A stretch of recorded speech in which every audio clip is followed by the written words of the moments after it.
আসসালামু আলাইকুম। লাউয়ের রোগ প্রতিকারিতা দমন নিয়ে আলোচনা করছি।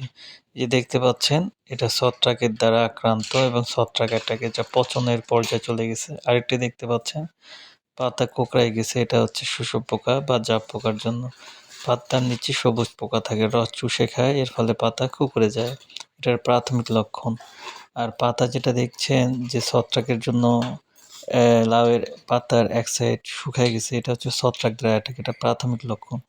সেক্ষেত্রে এর জন্য স্প্রে দিবেন নুইন, অটোস্টিন, কাফা, সিকিউর, অ্যান্ট্রাকল ১৬ লিটার পানিতে ৩০ গ্রাম হারে। প্রথম স্প্রের পর ৫ থেকে ৭ দিন পর পুনরায় স্প্রে দিবেন।